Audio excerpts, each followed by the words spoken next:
खबर जो मुद्दा बने दे विच तुहाडा स्वागत है। गौरव शुक्ला मैं हां तुहाडे नाल। शुरुआत अज सब तो पहला गल कॉमेडियन भारती सिंह दी। भारती सिंह लोकां नूं हसाउंदी बहुत है पर हुण सवालां दे घेरे विच है, मुश्किलां नाल घिरदी नजर आउंदी है। कॉमेडियन भारती सिंह नूं दाढ़ी मुच्छां ते कीती टिप्पणी भारी पै गई है। हालांकि भारती सिंह ने माफी मंग लई पर सिख जथेबंदियां दे वल्लों अजे भी रोस जताया जा रहा है ते एक कंप्लेंट वाली चिट्ठी भी पुलिस कमिश्नर दे कोल SGPC दे वल्लों पहुंचा दित्ती गई है।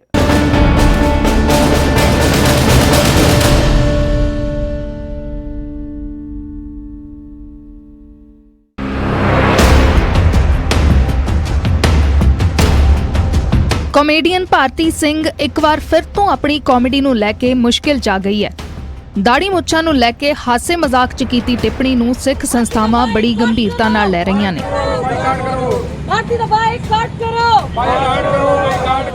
ਜਿਹੜਾ ਜਿਹਦੇ ਨਾਲ ਸਿੱਖੀ ਭਾਵਨਾ ਤੇ ਬਹੁਤ ਵੱਡੀ ਠੇਸ ਪਹੁੰਚੀ ਹੈ, ਇਸ ਸਬੰਧ ਵਿੱਚ ਸ਼੍ਰੋਮਣੀ ਗੁਰਦੁਆਰਾ ਪ੍ਰਬੰਧਕ ਕਮੇਟੀ ਨੇ ਇਸ ਬਾਰੇ ਬਹੁਤ ਸਖਤ ਜਿਹੜਾ ਇਤਰਾਜ਼ ਜਤਾਇਆ ਤੇ ਅੱਜ ਸ਼੍ਰੋਮਣੀ ਗੁਰਦੁਆਰਾ ਪ੍ਰਬੰਧਕ ਕਮੇਟੀ ਵੱਲੋਂ ਪ੍ਰਧਾਨ ਹਰਜਿੰਦਰ ਸਿੰਘ ਧਾਮੀ ਜੀ ਦੇ ਹੁਕਮਾਂ ਤਹਿਤ ਅੱਜ ਭਾਰਤੀ ਦੇ ਖਿਲਾਫ ਅੰਮ੍ਰਿਤਸਰ ਵਿਖੇ ਜਿਹੜਾ ਕਿ ਇੱਕ ਰੋਸ ਪੱਤਰ ਦਿੱਤਾ ਜਾ ਰਿਹਾ, ਸ਼ਿਕਾਇਤ ਪੱਤਰ ਦਿੱਤਾ ਜਾ ਰਿਹਾ ਤਾਂ ਕਿ ਉਸ ਦੀ ਇਹ ਕਾਨੂੰਨੀ ਕਾਰਵਾਈ ਦੇ ਖਿਲਾਫ ਸਖਤ ਸਜ਼ਾਵਾਂ ਲਾ ਕੇ ਉਸ ਨੂੰ ਗ੍ਰਿਫਤਾਰ ਕੀਤਾ ਜਾਵੇ। ਭਾਰਤੀ ਨੇ ਆਖਰ ਐਸਾ ਕੀ ਕਿਹਾ ਜਿਸ ਤੇ ਸਿੱਖ ਭਾਈਚਾਰੇ ਨੂੰ ਇੰਨਾ ਗੁੱਸਾ ਆ ਗਿਆ? ਸੁਣੋ। ਦਾੜੀ ਮੁੱਛ ਦੇ ਬਹੁਤ ਫਾਇਦੇ ਹੁੰਦੇ ਨੇ। ਦੁੱਧ ਪੀਓ, ਦਾੜੀ ਮੂੰਹ 'ਚ ਪਾਓ, ਸੇਵੀਆਂ ਵਰਗਾ ਸਵਾਦ ਆਉਂਦਾ ਹੈ। ਮੇਰੀਆਂ ਕਾਫੀ ਦੋਸਤਾਂ ਦਾ ਵਿਆਹ ਹੋਇਆ ਹੈ ਲੰਬੀਆਂ ਦਾੜੀਆਂ ਵਾਲਿਆਂ ਨਾਲ। ਉਹ ਸਾਰਾ ਦਿਨ ਦਾੜੀ ਚੋਂ ਜੂਆਂ ਕੱਢਦੀਆਂ ਰਹਿੰਦੀਆਂ ਨੇ। ਸਿੱਖ ਭਾਈਚਾਰੇ 'ਚ ਗੁੱਸਾ ਇਸ ਕਦਰ ਹੈ ਕਿ ਲੋਕ ਸੜਕਾਂ ਤੇ ਆ ਕੇ ਭਾਰਤੀ ਖਿਲਾਫ ਪ੍ਰਦਰਸ਼ਨ ਕਰਦੇ ਨਜ਼ਰ ਆਏ।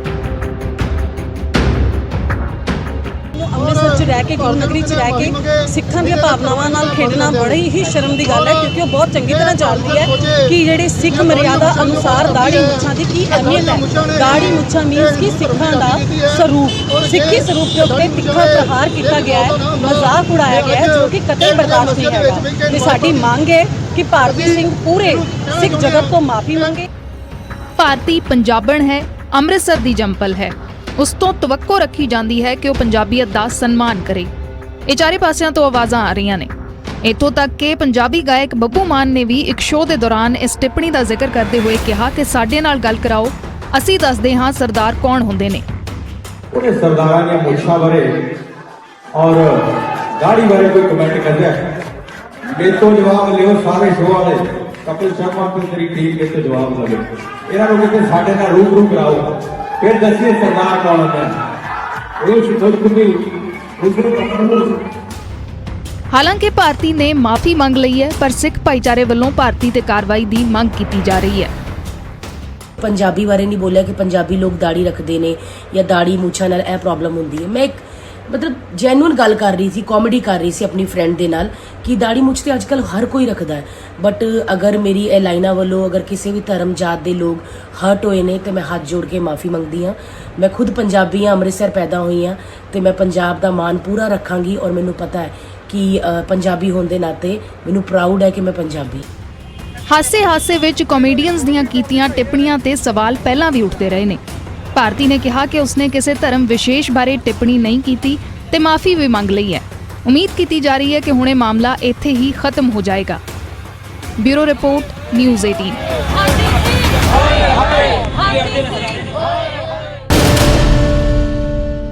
ਹੁਣ ਅੱਗੇ ਵਧਦੇ ਤੇ ਗੱਲ ਨਸ਼ੇ ਦੀ।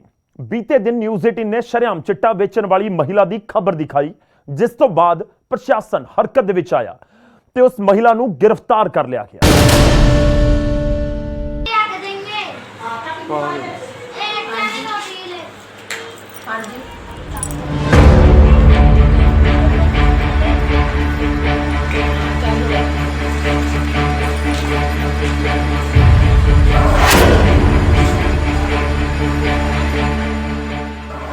ਨਿਊਜ਼ 18 ਦੀ ਖਬਰ ਦਾ ਅਸਰ। ਨਿਊਜ਼ 18 ਨੇ ਪ੍ਰਮੁਖਤਾ ਨਾਲ ਦਿਖਾਈ ਖਬਰ। ਨਸ਼ਾ ਵੇਚਣ ਵਾਲੀ ਮਹਿਲਾ ਗ੍ਰਿਫਤਾਰ। ਫਿਲੌਰ ਦੇ ਗੰਨਾ ਪਿੰਡ ਵਿੱਚ ਇੱਕ ਮਹਿਲਾ ਦੁਆਰਾ ਨਸ਼ਾ ਵੇਚਣ ਦੀ ਖਬਰ ਤੇ ਪੁਲਿਸ ਨੇ ਐਕਸ਼ਨ ਲੈਂਦਿਆਂ ਮਹਿਲਾ ਨੂੰ ਗ੍ਰਿਫਤਾਰ ਕਰ ਲਿਆ ਹੈ।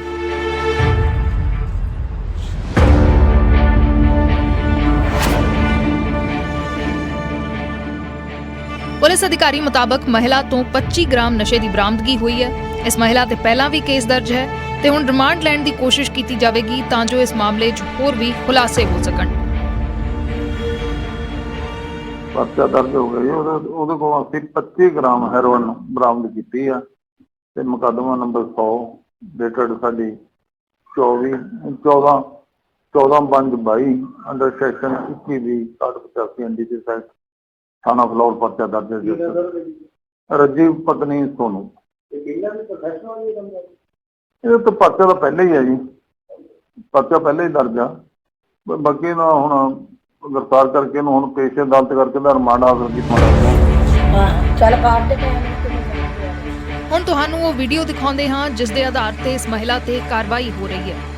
ਇਹ ਤਸਵੀਰਾਂ ਦੇਖੋ। ਮਹਿਲਾ ਕੋਲ ਇੱਕ ਸ਼ਖਸ ਪਹੁੰਚ ਕੇ ਨਸ਼ੇ ਦੀ ਮੰਗ ਕਰਦਾ ਹੈ, ਪੈਸੇ ਦਿੰਦਾ ਹੈ ਤੇ ਨਸ਼ਾ ਲੈਂਦਾ ਹੈ। ਤਸਵੀਰਾਂ ਤੋਂ ਸਾਫ਼ ਪ੍ਰਤੀਤ ਹੁੰਦਾ ਹੈ ਕਿ ਇਹ ਕੋਈ ਇੱਕਾ ਦੁੱਕਾ ਵਾਰ ਦੀ ਗੱਲ ਨਹੀਂ ਹੋਏਗੀ। ਚੱਲ ਕਾਟ ਦੇ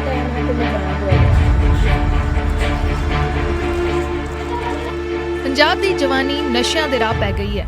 ਉੱਥੇ ਹੀ ਬਹੁਤੇ ਲੋਕਾਂ ਨੇ ਇਸ ਨੂੰ ਕਾਰੋਬਾਰ ਦਾ ਜ਼ਰੀਆ ਵੀ ਬਣਾ ਲਿਆ ਹੈ। ਇਹ ਸਾਡੇ ਸਮਾਜ ਦੀ ਤਰਾਸਦੀ ਹੈ। ਜਿੱਥੇ ਇਹਨਾਂ ਨਸ਼ੇ ਵੇਚਣ ਵਾਲਿਆਂ ਤੇ ਕਾਰਵਾਈ ਹੋਣੀ ਚਾਹੀਦੀ ਹੈ, ਉੱਥੇ ਹੀ ਨਸ਼ੇ ਦੇ ਖਿਲਾਫ ਵੱਡੀ ਲਾਮਬੰਦੀ ਕਰਕੇ ਨਸ਼ੇ ਦਾ ਸੱਚਮੁੱਚ ਲੱਕ ਤੋੜਨ ਦੀ ਲੋੜ ਹੈ। ਜਲੰਧਰ ਤੋਂ ਸੁਰਿੰਦਰ ਕੰਬੋਜ, ਨਿਊਜ਼ 18।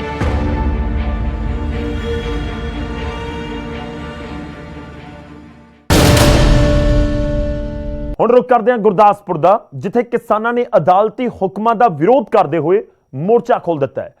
ਦਰਅਸਲ ਅਦਾਲਤ ਨੇ ਕਿਸਾਨ ਦੀ ਜ਼ਮੀਨ ਕੁਰਕ ਕਰਨ ਦੇ ਆਦੇਸ਼ ਦਿੱਤੇ ਨੇ ਤੇ ਜਥੇਬੰਦੀਆਂ ਨੇ ਕਿਸਾਨ ਦੀ ਜ਼ਮੀਨ ਬਚਾਉਣ ਦੇ ਲਈ ਖੇਤਾਂ ਦੇ ਵਿੱਚ ਹੀ ਪ੍ਰਦਰਸ਼ਨ ਸ਼ੁਰੂ ਕਰ ਦਿੱਤਾ ਹੈ। ਆਖਿਰ ਕੋਰਟ ਨੇ ਅਜਿਹੇ ਹੁਕਮ ਕਿਉਂ ਦਿੱਤੇ, ਪੂਰਾ ਮਾਮਲਾ ਕੀ ਹੈ, ਰਿਪੋਰਟ ਦੇਖੋ।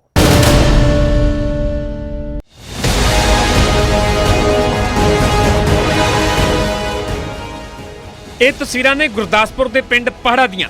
ਹੱਥਾਂ ਦੇ ਵਿੱਚ ਝੰਡੇ ਫੜ ਕੇ ਜਥੇਬੰਦੀਆਂ ਨੇ ਖੇਤਾਂ ਦੇ ਵਿੱਚ ਹੀ ਮੋਰਚਾ ਲਗਾ ਦਿੱਤਾ ਤੇ ਅਦਾਲਤੀ ਹੁਕਮਾਂ ਦਾ ਵਿਰੋਧ ਕਰਦੇ ਹੋਏ ਕਿਸਾਨ ਦੇ ਹੱਕ ਵਿੱਚ ਨਿੱਤਰ ਆਏ।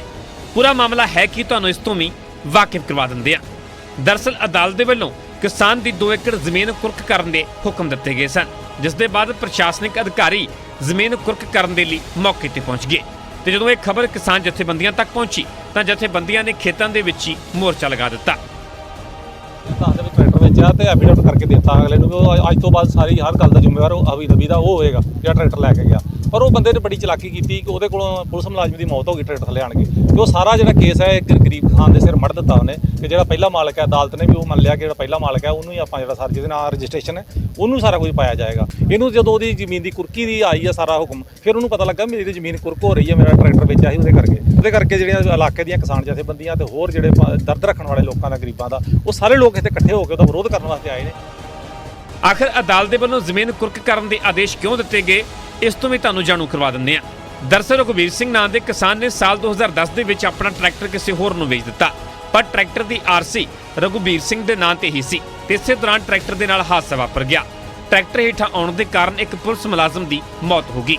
ਮਾਮਲਾ ਕੋਰਟ ਦੇ ਵਿੱਚ ਪਹੁੰਚਿਆ ਤੇ ਅਦਾਲਤ ਨੇ ਟਰੈਕਟਰ ਦੀ ਆਰਸੀ ਨੂੰ ਆਧਾਰ ਬਣਾਉਂਦੇ ਹੋਏ ਰਘੁਬੀਰ ਸਿੰਘ ਨੂੰ 56 ਲੱਖ ਰੁਪਏ ਦਾ ਜੁਰਮਾਨਾ ਲਗਾ ਦਿੱਤਾ ਤੇ ਜਦੋਂ ਕਿਸਾਨ ਦੇ ਵੱਲੋਂ ਜੁਰਮਾਨਾ ਅਦਾ ਨਾ ਕੀਤਾ ਤਾਂ ਫਿਰ ਅਦਾਲਤ ਨੇ 2 ਏਕੜ ਜ਼ਮੀਨ ਕੁਰਕ ਕਰਨ ਦੇ ਆਦੇਸ਼ ਦੇ ਦਿੱਤੇ। ਹਾਲਾਂਕਿ ਕਿਸਾਨਾਂ ਦਾ ਕਹਿਣਾ ਹੈ ਕਿ ਰਘੁਬੀਰ ਸਿੰਘ ਨੇ ਟਰੈਕਟਰ ਵੇਚਣ ਵੇਲੇ ਇੱਕ ਐਫੀਡੇਵਿਟ ਵੀ ਤਿਆਰ ਕੀਤਾ ਸੀ ਤੇ ਜਥੇਬੰਦੀਆਂ ਰਘੁਬੀਰ ਨੂੰ ਬੇਕਸੂਰ ਦੱਸਦੇ ਹੋਏ ਇਨਸਾਫ ਦੀ ਮੰਗ ਕਰ ਰਹੀਆਂ ਨੇ। ਆਇਆ 56 ਲੱਖ ਰੁਪਏ ਦੀ ਰਕਮ ਉਹਨਾਂ ਨੇ ਕਿਹਾ ਕਿ ਵਸੂਲੀ ਪਾਈ ਜਾਏਗੀ, ਪਰ ਸਰਕਾਰ ਨੂੰ ਇੱਕ ਮੈਸੇਜ ਦਿਆਂਗੇ ਕਿ ਸਿਰਫ ਕਾਗਜ਼ਾਂ ਦੇ ਆਧਾਰ ਦੇ ਉੱਤੇ ਆਪਣੇ ਫੈਸਲੇ ਨਾ ਸੁਣਾਏ ਜਾਣ। ਕਮ ਸੇ ਕਮ ਇਨਕੁਆਇਰੀ ਲਾਈ ਜਾਂਦੀ ਕਿ ਉਹ ਪਤਾ ਕੀਤਾ ਜਾਂਦਾ ਕਿ ਉਹ ਟਰੈਕਟਰ ਦੇ ਨਾਲ ਜਿਹੜਾ ਐਕਸੀਡੈਂਟ ਹੋਇਆ ਉਹਦਾ ਅਸਲ ਦੋਸ਼ੀ ਕੌਣ ਹੈ। ਇੱਕ ਆਰਸੀ ਨੂੰ ਮਤਲਬ ਕਿ ਇੱਕ ਬਣਾ ਕੇ ਸਬੂਤ ਤੇ ਉਹਦੇ ਉੱਤੇ ਹੀ ਕੁਰਕੀ ਜ਼ਮੀਨ ਦੀ ਕੁਰਕੀ ਦਾ ਜਿਹੜਾ ਆਰਡਰ ਦੇਣਾ ਉਹ ਵੀ ਸਰਕਾਰ ਦਾ ਜਾਂ ਅਦਾਲਤ ਦਾ ਇੱਕ ਅਸੀਂ ਕਹਿੰਦੇ ਹਾਂ ਗਲਤ ਨਿਆਂ। ਹਾਲਾਂਕਿ ਮੌਕੇ ਤੇ ਪਹੁੰਚੇ ਅਧਿਕਾਰੀਆਂ ਦੀ ਕਿਸਾਨ ਜਥੇਬੰਦੀਆਂ ਦੇ ਨਾਲ ਲੰਬੀ ਗੱਲਬਾਤ ਹੋਈ ਤੇ ਭਰੋਸਾ ਦਿੱਤਾ ਕਿ ਫਿਲਹਾਲ ਜ਼ਮੀਨ ਕੁਰਕ ਨਹੀਂ ਕੀਤੀ ਜਾਵੇਗੀ, ਜਿਸ ਦੇ ਬਾਅਦ ਕਿਸਾਨ ਜਥੇਬੰਦੀਆਂ ਨੇ ਧਰਨਾ ਖਤਮ ਕਰ ਦਿੱਤਾ। ਗੁਰਦਾਸਪੁਰ ਤੋਂ ਬਿਸ਼ੰਬਰ ਬਿੱਟੂ, ਨਿਊਜ਼ 18 ਪੰਜਾਬ।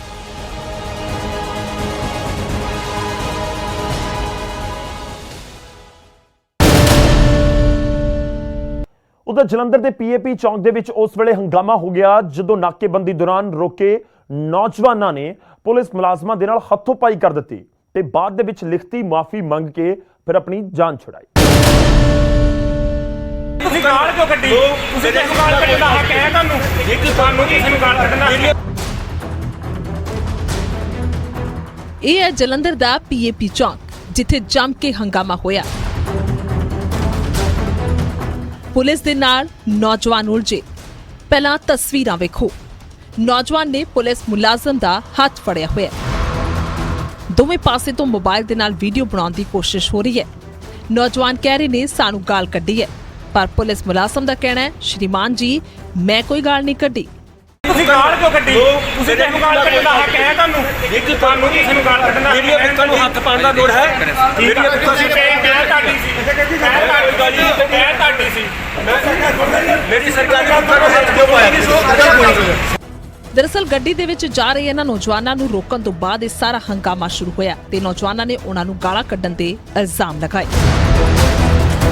ਪਰ ਉਧਰ ਪੁਲਿਸ ਮੁਲਾਜ਼ਮ ਦਾ ਕਹਿਣਾ ਹੈ ਕਿ ਜਦੋਂ ਸ਼ੱਕੀ ਨੌਜਵਾਨ ਵੇਖ ਕੇ ਇਹਨਾਂ ਦੀ ਗੱਡੀ ਰੋਕਣੀ ਚਾਹੀ, ਪਹਿਲਾਂ ਤਾਂ ਇਹਨਾਂ ਗੱਡੀ ਭਜਾਉਣ ਦੀ ਕੋਸ਼ਿਸ਼ ਕੀਤੀ, ਜਿਸ ਨੂੰ ਕਈ ਮੁਲਾਜ਼ਮਾਂ ਨੇ ਇਕੱਠੇ ਹੋ ਕੇ ਰੁਕਵਾਇਆ। ਤਾਂ ਬਾਅਦ ਦੇ ਵਿੱਚ ਜਦੋਂ ਚੈਕਿੰਗ ਕੀਤੀ, ਨਾ ਤਾਂ ਕਾਗਜ਼ ਪੂਰੇ ਸਨ, ਨਾ ਸੀਟ ਬੈਲਟ ਲੱਗੀ ਸੀ ਤੇ ਨੰਬਰ ਪਲੇਟ ਵੀ ਗਲਤ ਸੀ।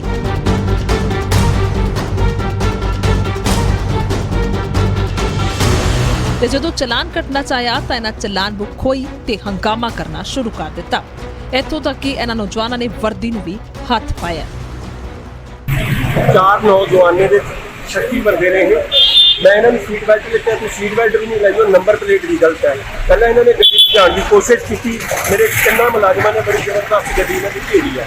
ਉਸ ਤੋਂ ਬਾਅਦ ਮੈਂ ਇਹਨਾਂ ਨੂੰ ਪੁੱਛ ਲਿਆ ਡਰਾਈਵਿੰਗ ਲਾਇਸੈਂਸ ਲੈ ਕੇ ਆਇਆ, ਮੈਨੂੰ ਕਹਿੰਦਾ ਚਲਾਨ ਨਹੀਂ ਕੱਟਣਾ ਹੋਏ। ਫਿਰ ਉਸ ਤੋਂ ਬਾਅਦ ਕਹਿੰਦੇ ਸਾਡਾ ਕਾਰਪੋਰੇਸ਼ਨ ਦੇ ਵਿੱਚ ਮੁਲਾਜ਼ਮ ਹੈਗਾ, ਤੂੰ ਚਲਾਨ ਕਿਵੇਂ ਕਰ ਸਕਦਾ? ਸਰ ਮੈਂ ਚਲਾਨ ਕੱਟਣ ਵਾਸਤੇ ਤਿਆਰ ਹੋਇਆ ਤਾਂ ਬੁੱਕਾ ਇਹਨਾਂ ਨੇ ਮੇਰੇ ਹੱਥ ਤੋਂ ਖੋਹਣ ਦੀ ਕੋਸ਼ਿਸ਼ ਕੀਤੀ। ਸਾਰੇ ਹੰਗਾਮੇ ਤੋਂ ਬਾਅਦ ਪੁਲਿਸ ਦੋਵੇਂ ਨੌਜਵਾਨਾਂ ਨੂੰ ਵਾਹਨ ਸਮੇਤ ਥਾਣੇ ਲੈ ਗਈ ਤੇ ਦੇਰ ਸ਼ਾਮ ਦੋਵਾਂ ਨੌਜਵਾਨਾਂ ਨੇ ਲਿਖਤੀ ਮੁਆਫੀ ਮੰਗ ਕੇ ਆਪਣੀ ਜਾਨ ਬਚਾਈ। ਜਲੰਧਰ ਤੋਂ ਸੁਰਿੰਦਰ ਕੰਬੋਜ, ਨਿਊਜ਼ 18 ਪੰਜਾਬ। ਉਧਰ ਯਮੁਨਾਨਗਰ ਦੇ ਵਿੱਚ ਨਦੀ 'ਚ ਨਹਾਉਣ ਗਏ 11 ਨੌਜਵਾਨਾਂ ਦੇ ਉੱਤੇ ਦੂਜੀ ਧਿਰ ਦੇ ਲੋਕਾਂ ਨੇ ਪੱਥਰਾਂ ਇੱਟਾਂ ਦੇ ਨਾਲ ਹਮਲਾ ਕਰ ਦਿੱਤਾ। ਜਦੋਂ ਤੱਕ ਨੌਜਵਾਨ ਪਾਣੀ ਦੇ ਵਿੱਚ ਨਜ਼ਰ ਆਉਂਦੇ ਰਹੇ, ਉਸ ਵੇਲੇ ਤੱਕ ਉਹਨਾਂ ਦੇ ਉੱਤੇ ਪੱਥਰ ਵਰਾਏ ਗਏ ਅਤੇ ਫਿਰ ਜਦੋਂ ਪੱਥਰਾਂ ਦੀ ਬਰਸਾਤ ਹੁੰਦੀ ਰਹੀ, ਉਸ ਵੇਲੇ ਤੱਕ ਨੌਜਵਾਨਾਂ ਦਾ ਪਾਣੀ ਤੋਂ ਬਾਹਰ ਨਜ਼ਰ ਆਉਣਾ ਬੰਦ ਨਹੀਂ ਹੋਇਆ। ਇਹ ਪੱਥਰ ਵਰਦੇ ਰਹੇ ਤੇ ਇਸ ਵਿਚਾਲੇ ਕਈ ਨੌਜਵਾਨਾਂ ਦੀ ਮੌਤ ਹੋ ਗਈ।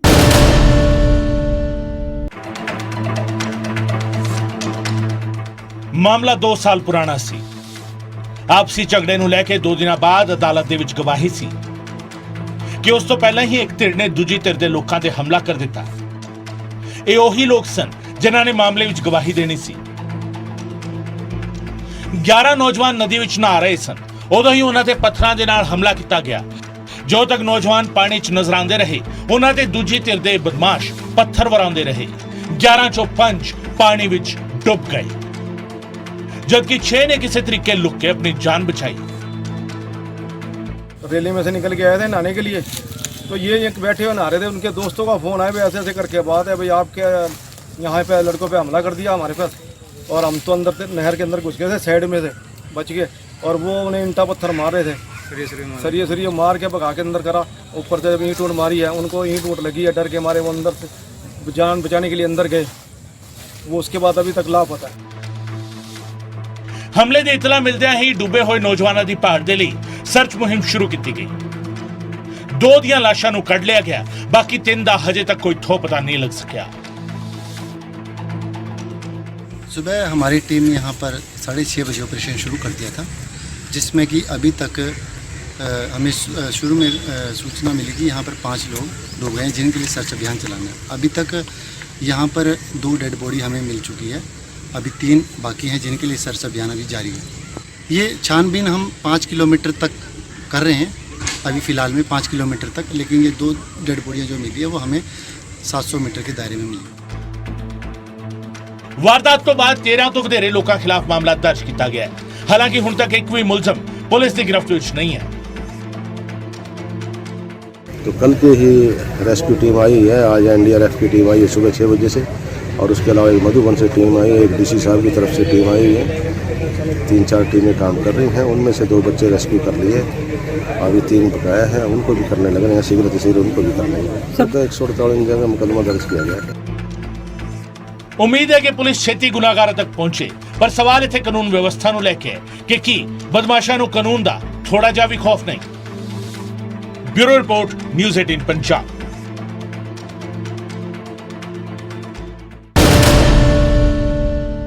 ਖਬਰ ਜੋ ਮੁੱਦਾ ਬਣੇ ਦੇ ਵਿੱਚ ਅੱਜ ਦੇ ਲਈ ਇੰਨਾ ਹੀ। ਇਜਾਜ਼ਤ ਦਿਓ, ਧੰਨਵਾਦ।